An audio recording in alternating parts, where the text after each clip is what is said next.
Alright, so in this video, I'm going to share something that is often overlooked, but absolutely crucial to finding and doing work you genuinely love.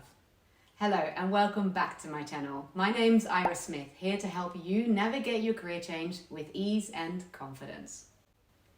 So when people talk about finding work you love, they often emphasize two main points.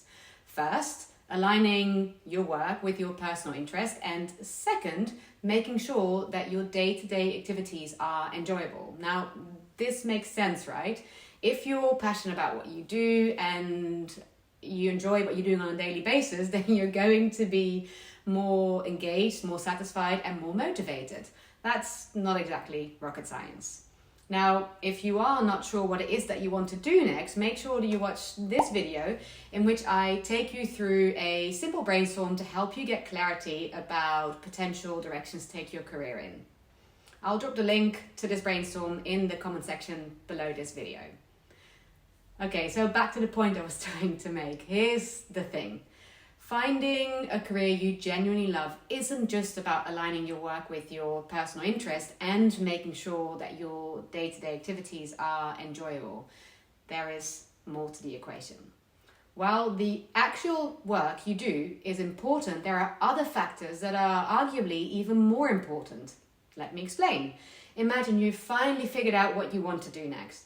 You know what your interests and strengths are.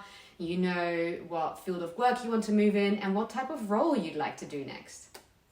You then manage to get a job that on paper looks like the perfect next step.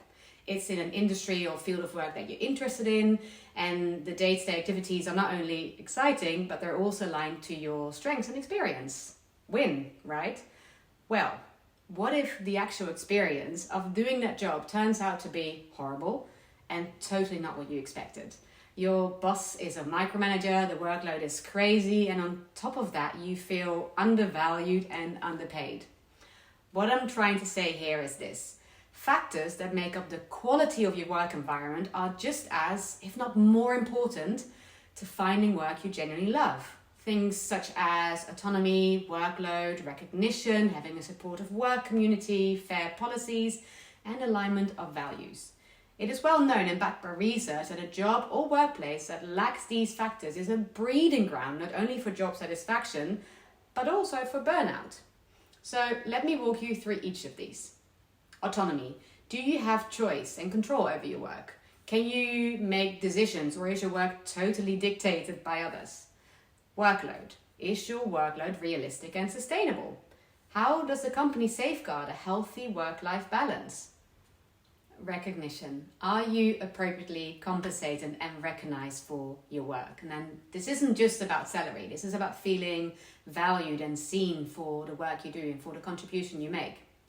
A supportive community. Is the work culture supportive? Can you grow and learn without the fear of making mistakes? And is there a sense of belonging and camaraderie?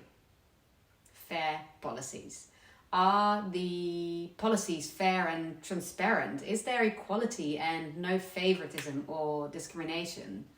And finally, alignment of values. Do your personal values align with the company's values, and how do these values show up in the business on a day-to-day basis?